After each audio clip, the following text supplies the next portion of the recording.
जय हिंद दोस्तों, रक्षा करने के चैनल में आपका स्वागत है। दोस्तों आज के इस वीडियो में मैं आपको दो जानकारियां दूंगा। सबसे पहली जानकारी मैं आपको दूंगा डीआर के 3 महीने के एरियर के बारे में और अप्रैल की पेंशन के बारे में। दोस्तों एक टेबल बनाई गई है सिपाही से लेके ऑनरी कैप्टन तक। इसमें बताया गया है कि 3 महीने का डीआर का एरियर आपका कितना बनेगा, वो भी राउंड ऑफ होके, और अप्रैल की टोटल पेंशन आपके खाते में कितनी आएगी। तो दोस्तों एक टेबल मैं आपको समझाऊंगा सिपाही से लेके ऑनरी कैप्टन तक। फिर अगली जानकारी मैं आपको दूंगा 8वें वेतन आयोग के बारे में। दोस्तों कुछ अखबार हैं, कुछ मीडिया हैं जो छाप रहे हैं पेपर में कि 8वें वेतन आयोग का फायदा पेंशनर को नहीं मिलेगा, यानी भारत सरकार कुछ और बता रही है और वो समझ कुछ और रहे हैं। तो दोस्तों कुछ अखबारों की मैं आपको कटिंग दिखाऊंगा, समझाऊंगा कि किस तरीके से अखबार में क्या चीज छापी जा रही है 8वें वेतन आयोग को लेके। तो दोस्तों बस यही दो जानकारियां जो मैं आपको देने वाला हूं, इसलिए इस वीडियो को आप शुरू से लेकर आखिरी तक देखेगा। वीडियो में आगे बढ़ने से पहले एक छोटी सी अपील मैं आपसे कर रहा हूं। अगर आप पहली बार मेरा चैनल देख रहे हैं या फिर ये वीडियो देख रहे हैं तो आप मेरे चैनल सब्सक्राइब भी कर सकते हैं, जिसका नाम है रक्षित खन्ना, क्योंकि ऐसी जानकारियां, सही जानकारियां आपको मिलती रहती है इस चैनल के माध्यम से। सबसे पहली जानकारी है डीआर के ऑर्डर के बारे में, डीआर के एरियर के बारे में। जैसा आपको पता है पेंशन मंत्रालय की तरफ से 11 अप्रैल 2025 को एक ऑर्डर निकाला गया डीएनएस रिलीफ पर। दोस्तों इसमें एक लाइन लिखी है, पैरा लिखा है, the payment of DNS relief involving a fraction of a rupee shall be rounded off to the next higher rupee. यानी जो आपका एरियर कैलकुलेट किया जाएगा डीआर का, उसको राउंड ऑफ किया जाएगा। जी हाँ दोस्तों, इसके बारे में मैंने आपको पहले भी बताया है, पहले भी टेबल एक समझाई है जो विपिन जी के द्वारा बनाई गई थी। एक बार फिर से विपिन जी के द्वारा एक टेबल बनाई गई है, और दोस्तों इस बार जो टेबल बनाई गई है उसमें आपके एरियर को राउंड ऑफ किया गया है, यानी इतना ही एरियर आपके खाते में आएगा। तो दोस्तों एक टेबल मैं आपको समझाने वाला हूं, बिल्कुल सही से समझेगा। अगर पेंशनर्स एरियर कैलकुलेट करना जानते हैं, समझते हैं, तो दोस्तों कोई दिक्कत नहीं है। ये वीडियो उनके लिए है, ये टेबल उनके लिए है जिनको एरियर कैलकुलेट करना नहीं आता। तो दोस्तों अब मैं आपको समझाने वाला हूं, टेबल सही से समझेगा। सबसे पहला रैंक है दोस्तों यहाँ पे सिपाही। इनका एरियर बनेगा 3 महीने का 1230 रुपए, और टोटल पेंशन इनको मिलेगी अप्रैल की डीआर 55% जोड़कर 31,718। फिर दोस्तों सिपाही 19 साल के, इनका टोटल एरियर बनेगा 1287 रुपए, और दोस्तों टोटल पेंशन इनको मिलेगी अप्रैल की 33,209। फिर दोस्तों नायक 17 साल के, इनका एरियर है 1290 रुपए 3 महीने का, और टोटल पेंशन इनको मिलेगी 55% डीआर लगा के 33,306। फिर दोस्तों नायक 22 साल के, इनका एरियर बनेगा 1416 रुपए, और टोटल पेंशन इनको मिलेगी अप्रैल की 36,532। फिर दोस्तों हवलदार 19 साल के, इनका टोटल एरियर बनेगा 1407 रुपए, टोटल पेंशन इनको मिलेगी 36,320। फिर दोस्तों हवलदार 24 साल के, इनका टोटल एरियर बनेगा 3 महीने का 1488 रुपए, और टोटल पेंशन इनको मिलेगी 38,383। दोस्तों इसका एक फॉर्मूला है कि किस तरीके से आप डीआर का एरियर कैलकुलेट कर सकते हैं। जैसे आपकी बेसिक पेंशन है 20,463, और भारत सरकार ने डीआर में कितनी वृद्धि करी, 2% की, तो 20,463 का आप करेंगे 2%, तो दोस्तों यहां पे आएगा 409.26। अब दोस्तों जो ये वैल्यू आई है, अमाउंट आया है, इसका करना होगा राउंड ऑफ। जैसे 0.5 से कम है तो दोस्तों ये हो जाएगा 410 रुपए, यानी 1 रुपए वो आगे बढ़ेगा। 409 यहां पे आ रहा है तो यहां पे 410 लिया जाएगा और उसे मल्टीप्लाई कर दिया जाएगा 3 से, क्योंकि 3 महीने का एरियर है, तो टोटल एरियर बनेगा 1230 रुपए। यानी जो भी वैल्यू आ रही है मल्टीप्लाई करके 2%, जो भी वैल्यू आ रही है आपको 1 रुपए आगे बढ़ाना है। जैसे 409 आ रहा है तो 410 लेना है, अगर 408 आ रहा है तो 409 लेना है, अगर 0.5 से कम है या फिर 0.5 से ज्यादा है। तो दोस्तों आपने इस तरीके से कैलकुलेट कर सकते हैं। अब चलते हैं दोस्तों आगे की तरफ। अब दोस्तों मैं बताने वाला हूं ऑनरी नैब सुविधार 24 साल के, इनका टोटल एरियर बनेगा 1545 रुपए, और टोटल पेंशन इनको मिलेगी अप्रैल की 39,894 डीआर 55% लगा के। फिर दोस्तों ऑनरी नैब सुविधार 26 साल के, टोटल एरियर 1605 रुपए, और टोटल पेंशन 41,444। फिर दोस्तों नैब सुविधार 26 साल के, टोटल एरियर 1635 रुपए, और टोटल पेंशन 42,199। फिर दोस्तों नायब सूबेदार 28 साल के, टोटल एरियर 1707, और टोटल पेंशन है 44,098। फिर दोस्तों सूबेदार 28 साल के, टोटल एरियर 1812 रुपए और टोटल पेंशन अप्रैल की 55% डीआर लगा के 46,771। फिर दोस्तों सूबेदार 30 साल के, टोटल एरियर 3 महीने का 1890 रुपए और टोटल पेंशन 48,825। फिर दोस्तों सूबेदार मेजर 30 साल के, टोटल एरियर 2067 और टोटल पेंशन 53359। फिर ऑनरी लेफ्टिनेंट 30 साल के, टोटल एरियर 2472 रुपए और टोटल पेंशन 63,860। ऑनरी कैप्टन 32 साल के, टोटल एरियर 2778 और टोटल पेंशन 71,765। तो दोस्तों इस तरीके से आपने ये टेबल समझी और दोस्तों यही एरियर आपके खाते में आएगा 3 महीने का। अगर इससे कम आता है तो दोस्तों फिर आप कंप्लेंट डाल सकते हैं पेंशन डिस्बर्सिंग एजेंसी के पास। जी हाँ दोस्तों, या फिर सीपी ग्राम में भी कंप्लेंट आप डाल पाएंगे।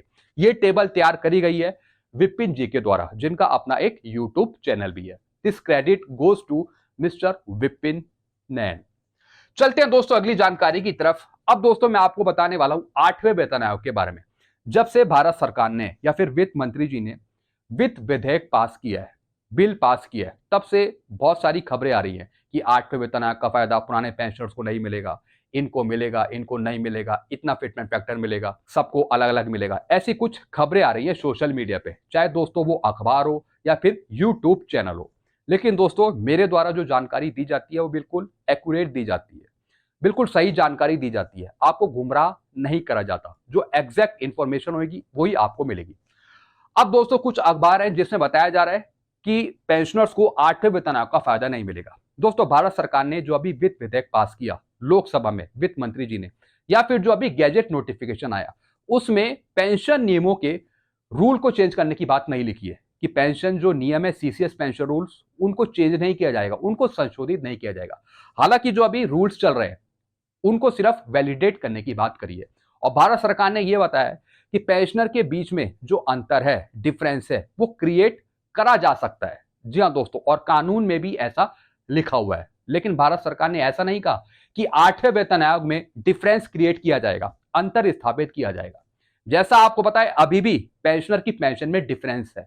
जी हाँ दोस्तों, पेंशन में विसंगतियां हैं और वो भी दोस्तों भारत सरकार के द्वारा डाली गई हैं। भारत सरकार खुद कहती है कि पेंशन में जो अंतर है वो कंटिन्यू हो सकता है, आगे जारी रह सकता है। लेकिन इसका मतलब ये नहीं है कि 8 सीपीसी का फायदा आपको नहीं मिलेगा, ऐसा भारत सरकार ने कुछ नहीं कहा। तो दोस्तों इसी को लेकर सोशल मीडिया पे, अखबारों में भ्रम फैलाया जा रहा है, गुमराह किया जा रहा है कि कुछ पेंशनर्स को फायदा मिलेगा, कुछ पेंशनर्स को नहीं मिलेगा। हालांकि मैंने अपने वीडियो में, कई वीडियो में आपको क्लियर कर दिया है कि ऐसा कुछ नहीं होगा। 8 सीपीसी का फायदा मिलेगा तो सभी को मिलेगा, फिटमेंट फैक्टर दिया जाएगा तो वो एक समान दिया जाएगा आपको। तो दोस्तों ऐसी कुछ खबरें आ रही हैं, जैसे कि आप यहां पे देख रहे हैं, ये भी एक न्यूज़पेपर है द इमर्जिंग वर्ल्ड। इसमें लिखाया जा रहा है बिट्रेइंग पेंशनर्स गवर्नमेंट क्रूअल पे कट, यानी पेंशनर्स की पेंशन यहां पे कट सकती है, पे कट सकती है, पेंशनर को फायदा नहीं मिल सकता। ऐसे बहुत से अखबार वाले छाप रहे हैं, लेकिन मतलब कुछ और है। भारत सरकार कुछ और समझाना चाह रही है, जो अखबार वाले हैं वो कुछ और समझ रहे हैं, जो सोशल मीडिया है वो कुछ और समझ रही है। इससे क्या हो रहा है, पेंशनर के बीच में कंफ्यूजन क्रिएट हो रहा है, जैसे मैंने आपको कल रात में भी बताया था। ऐसी दोस्तों एक रिपोर्ट यहां पे आई है चंडीगढ़ के द्वारा, पेंशन भोगियों को 8वें पे कमीशन के लाभों से वंचित करना क्रूरता एवं निंदनीय है। सुभाष लांबा जी ने दोस्तों ये आर्टिकल लिखा है। दोस्तों मैंने आपको पहले ही बताया कि पेंशनर्स को 8वें वेतन आयोग से वंचित नहीं किया जाएगा, मिलेगा तो सबको ही मिलेगा। तो दोस्तों जितनी भी खबरें आती हैं कहीं ना कहीं माइंड में कंफ्यूजन क्रिएट करती है। तो दोस्तों मेरा जो काम है वो आपके माइंड से कंफ्यूजन को दूर करना है, जो क्वेश्चन मार्क है उसको दूर करना है। ऐसा कुछ भी नहीं होने वाला, जैसा कि बताया जा रहा है मीडिया में या फिर अखबारों में। अब दोस्तों इस आर्टिकल को पढ़िए, इसमें नीचे लिखा हुआ है मौजूदा पेंशन धारकों को नहीं मिलेगा 8वें पे कमीशन का लाभ।